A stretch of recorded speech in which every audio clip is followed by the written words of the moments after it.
Assalamu alaikum everyone. My name is Malhar and welcome back to my YouTube channel.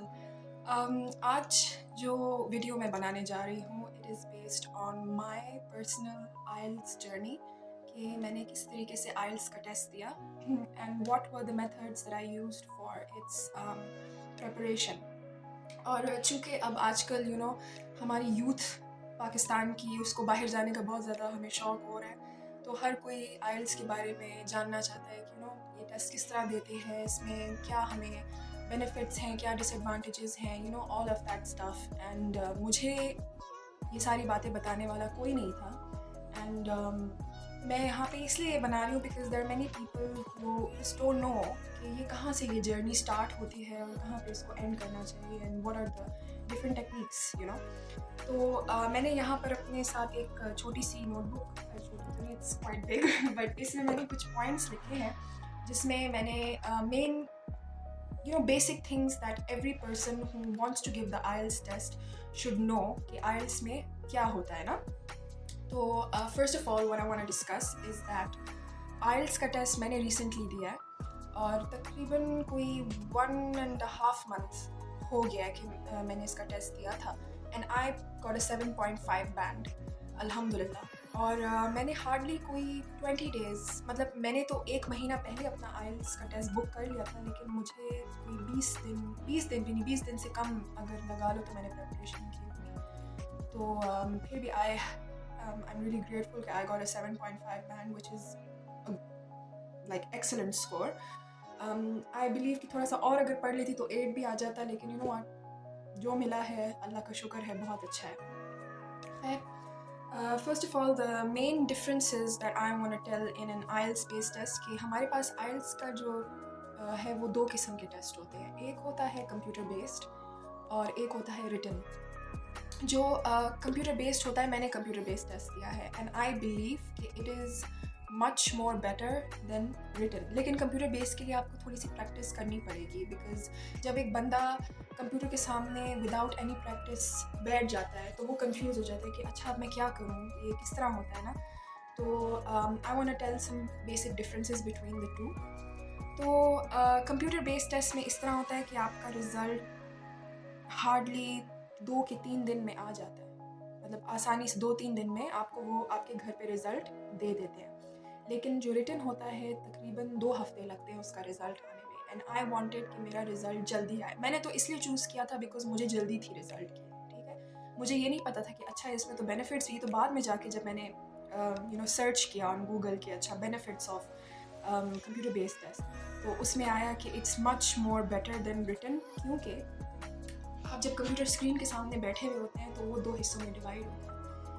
इस side पे left side पे आपके पास जो passage होता है जिसको आपने रीड करना होता है वो पैसेज होता है, और इस साइड पे आपके पास राइट पे सारे क्वेश्चंस लिखे हुए होते हैं, true false, fill in the blanks, match the columns, जो भी है ना वो इस साइड पे होता है।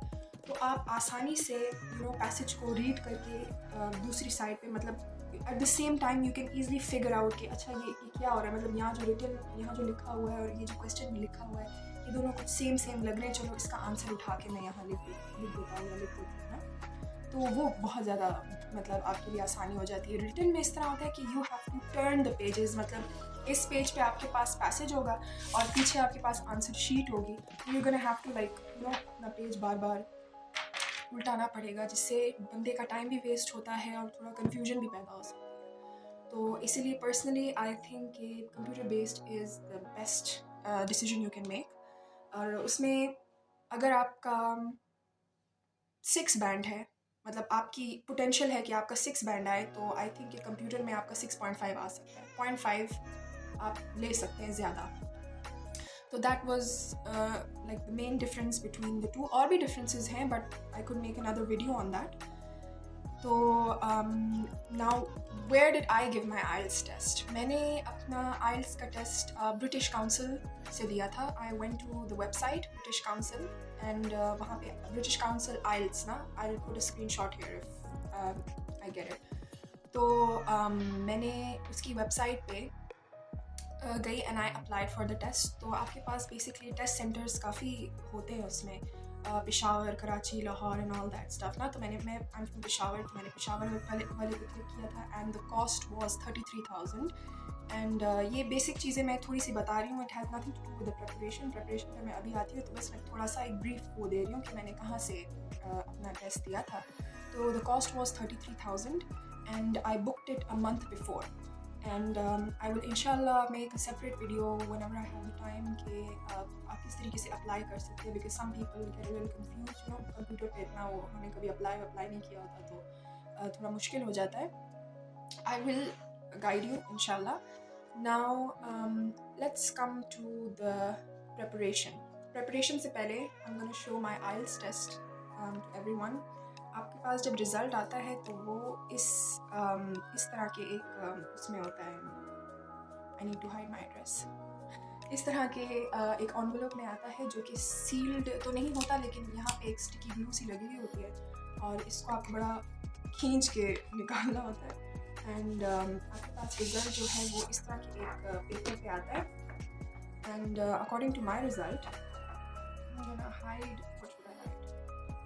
my test result, I don't know if you can see it, I will throw a screenshot, वो ज़्यादा बेहतर रहेगा, स्क्रीनशॉट से पता चल जाएगा। लिसनिंग में I got 8, रीडिंग में I got a 8 band, writing में सबसे कम आए मेरे 6.5 and I don't like this score, मुझे इस पर बहुत तकलीफ हुई कि मेरे 6.5 आए।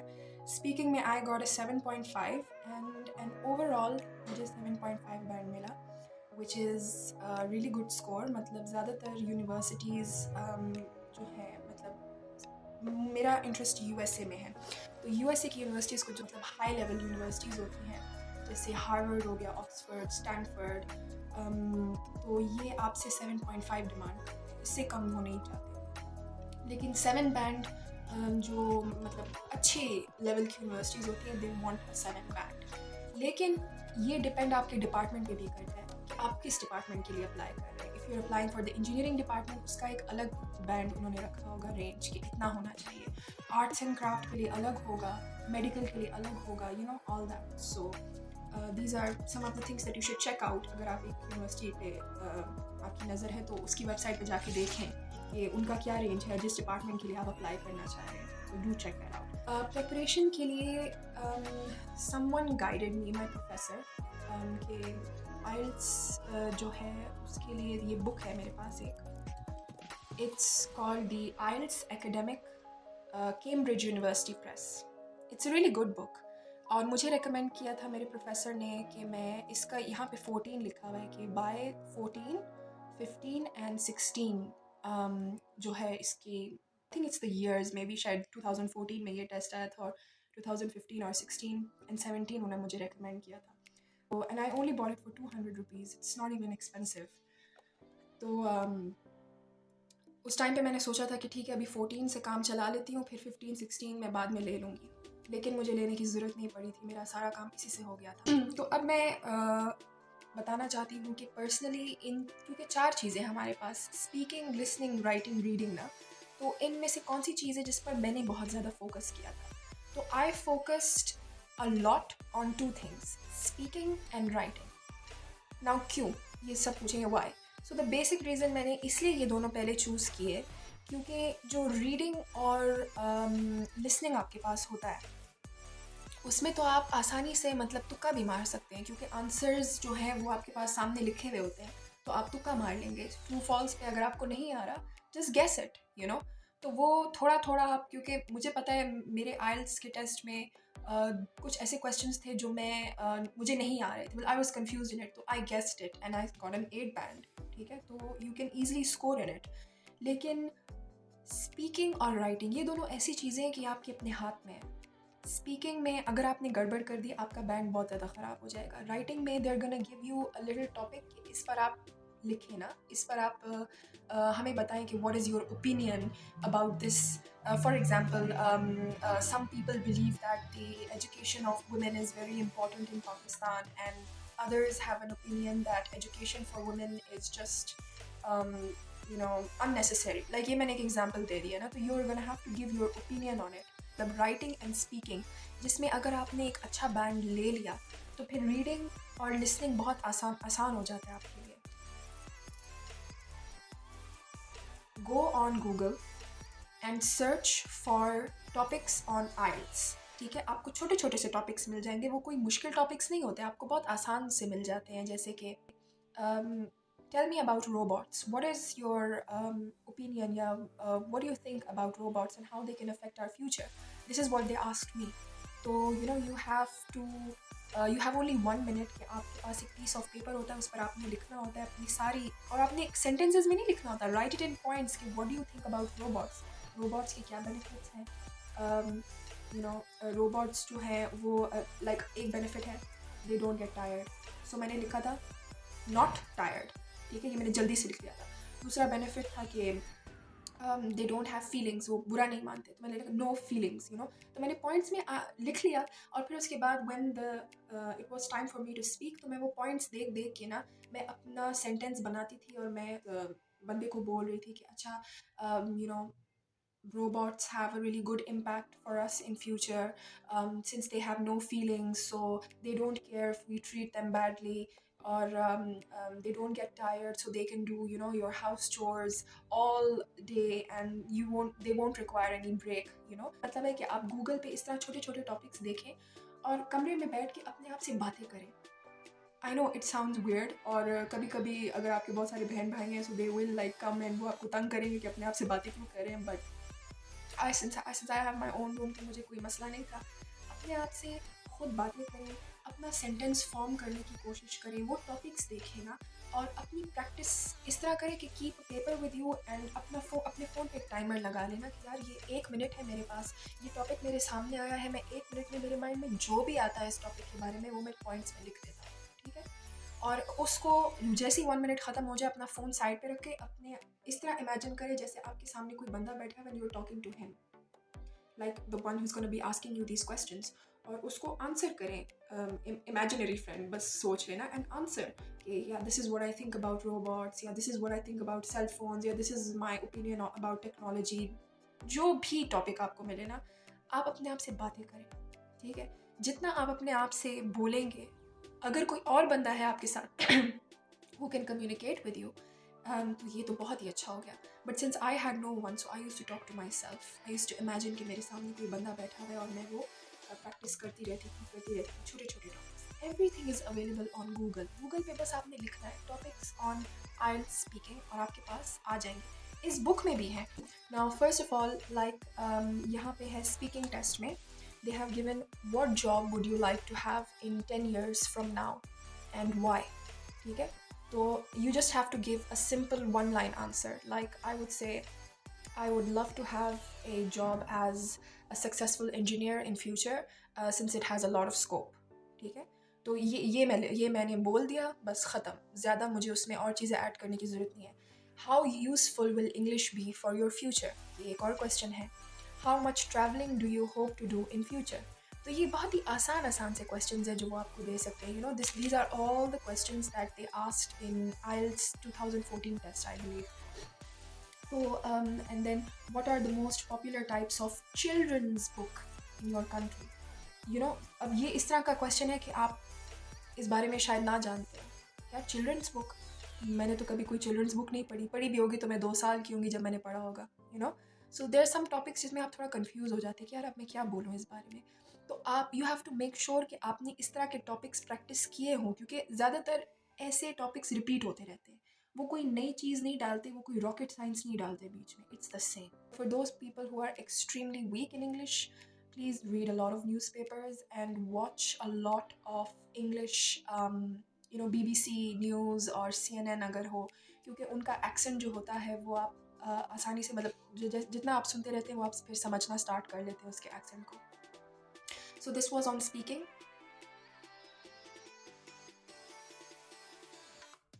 आपके पास राइटिंग में आ जाता है कि फॉर एग्जांपल उन्होंने यहाँ पे क्वेश्चन दिया है. सम पीपल से that music is a good way of bringing people of different cultures and ages together. To what extent do you agree or disagree?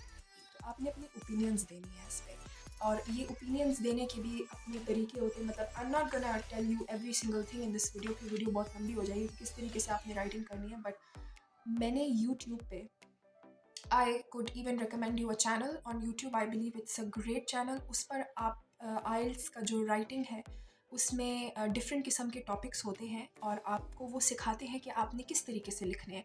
Writing ये नहीं है कि बस आपके माइंड में जो आया आपने वो लिखना स्टार्ट कर देना है. नहीं, आइल्स राइटिंग का भी एक अपना फॉर्मेट होता है. कितने पैराग्राफ लिखने हैं, कितनी लाइंस के वो पैराग्राफ लिखने हैं, पैराग्राफ फर्स्ट पैराग्राफ में क्या लिखना है, सेकंड में क्या लिखना है, थर्ड में क्या लिखना है, और कंक्लूजन कितने सेंटेंसेस का होना चाहिए और कितना उसमें मतलब आपने क्या मेंशन करना है और क्या मेंशन नहीं करना. क्योंकि राइटिंग में देखे जैसे मैंने इतना प्रैक्टिस किया था फिर भी मेरा 6.5 बैंड आया. लेकिन यह है कि the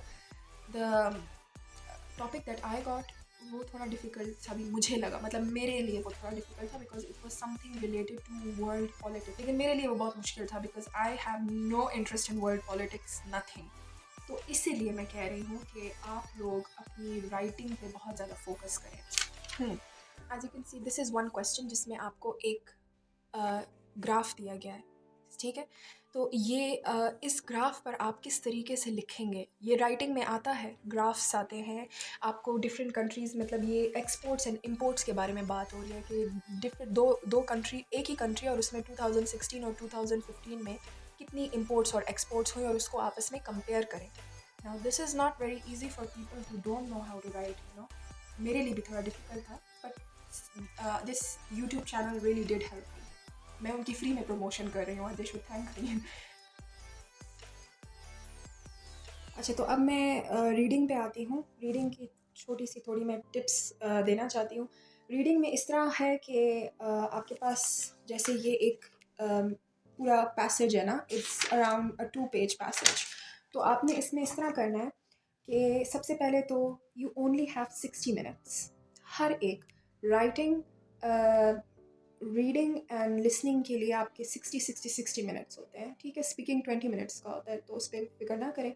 but since you have 60 minutes, reading में बहुत ज़्यादा इशू हो सकता है कि आपका टाइम जल्दी ख़त्म हो सकता है. तो नंबर 1, अपनी स्पीड बढ़ाएं रीडिंग की. अगर आपको कोई चीज़ नहीं समझ में आ रही तो प्लीज़ उस पर टाइम वेस्ट मत करें. आगे पढ़ते जाएं और फोकस के साथ पढ़ें. बिकॉज़ मेरा मसला है कि I can easily lose focus. तो मैं एक सेंटेंस रीड कर रही हूँ लेकिन मेरे माइंड में उसका मीनिंग नहीं बन रहा. तो इस तरीके से पढ़ें और इतने बेहतरीन फोकस के साथ पढ़ें कि आपको उस सेंटेंस का एटलीस्ट 80% तक तो मीनिंग समझ में आ जाए, even if it's a very difficult sentence. कुछ लोग ये गलती करते हैं कि वो पूरा का पूरा पैसेज एक ही टाइम में पढ़ लेते हैं और उसके बाद they move on to the questions. No, that is not what you want to do. आपके पास जैसे अगर ये पैसेज है, ये फर्स्ट पैराग्राफ है, ये सेकंड पैराग्राफ है, तो read the first paragraph quickly, read the second paragraph quickly and move on to the questions. एकदम से 10 क्वेश्चंस को रीड करना स्टार्ट कर दियो कि ज़्यादातर जो फर्स्ट सेकंड थर्ड क्वेश्चंस होते हैं ना वो फर्स्ट पैराग्राफ से ही आते हैं. जैसे ही आपको आपके आंसर्स मिल जाए, move on to the second paragraph. Move on to, क्योंकि फर्स्ट और सेकंड तो हो गए, move on to third and fourth paragraph. वो रीड कर लें और फिर उसके मुताबिक क्वेश्चंस देखें और उसके आंसर करें. ठीक है, you do not want to make the mistake कि आप पूरा पैसेज रीड करें, क्योंकि बाय द एंड जब आप पूरा पैसेज ख़त्म कर लेंगे ना, यू विल फॉरगेट कि आपने क्या पढ़ा था. क्योंकि ये इतना ज़्यादा इसमें इंफॉर्मेशन होती है ना कि आप जैसे ही थर्ड पैराग्राफ पे मूव ऑन हो जाते हैं, आपको भूल जाता है कि फर्स्ट और सेकंड में लिखा हुआ क्या था. तो आप एक एक पैराग्राफ को ना आहिस्ता आहिस्ता, मतलब ये मैं अपना बता रही हूँ कि जो मैंने किया है, and this is a really good tip कि पहले पैराग्राफ को दूसरे पैराग्राफ को जल्दी से रीड करके उसके आंसर क्वेश्चंस को जल्दी से आंसर कर दिया करें. ठीक है, listen to as many CNN, Fox News, BBC, जितना आप सुन सकते हैं ना सुने. क्यों? क्योंकि बहुत सारे लोग ब्रिटिश एक्सेंट को समझते नहीं हैं या ऑस्ट्रेलियन एक्सेंट को. हमारे पास जो आइल्स का लिसनिंग टेस्ट होता है उसमें जो बोल रहे होते हैं ना, बिकॉज आपके सर पे हेडफोन्स लगे हुए होते हैं और आपको वो आवाज़ आ रही होती है कि बीच में कोई बंदा बोल रहा होता है और आपने उसकी वो जो बोल रहा होता है आपने उस चीज़ को कैच करना होता है और उसके हिसाब से आंसर करने होते हैं questions. Their accent is different and a lot of people get confused in the accent, क्योंकि Australian is a little different and British is a little different. American फिर भी थोड़ा हम समझ लेते हैं, but these British Australian में मसला हो जाता है. कभी कभी आयरिश भी बीच में आ जाते हैं, तो आयरिश में तो आपका बिल्कुल सारा सीन ही ख़राब हो सकता है. So I wanted to tell you about this website जिस पे मैंने IELTS computer based practice test एक दिया था and it's a really good website. Although the questions are a bit difficult comparatively जो आपको आइल्स टेस्ट में आते हैं, लेकिन आपकी बहुत अच्छी प्रैक्टिस हो जाती है, टाइम मैनेजमेंट का आपको अच्छे से पता चल जाता है। तो यहाँ पे as you can see the IELTS practice test के लिंक पे मैंने क्लिक किया है and here is the test. I have recorded this on my phone, so maybe शायद इतने अच्छे से नज़र ना आए, बट इस तरीके से आपने क्लिक करना, my details are correct, and then sound को आपने टेस्ट करना है and then you have to continue. यहाँ पर कुछ इंस्ट्रक्शंस हैं जो कैंडिडेट्स को दी जाती हैं and some information that the candidates must know and you start the test. These are the questions, और यहाँ पर आपने मतलब चूज़ करना है कि किस तरीके के क्वेश्चंस में कौन से आंसर ठीक आते हैं, so you have to tick on it, right. मैंने थोड़े से क्वेश्चंस इस वीडियो में शो किए हैं ताकि एक आइडिया हो जाए। इधर तो 24 क्वेश्चंस मेंशन्ड हैं बट देर मोस्टली 40, एंड यहाँ पर एक मैप भी आप देख सकते हैं, मैप भी आता है आइल्स लिसनिंग में, तो मैप भी आप अच्छे से प्रैक्टिस कर सकते हैं, यू नो। सो मतलब ये सारे क्वेश्चंस आपको एक आइडिया दे देते हैं कि how you have to practise the test.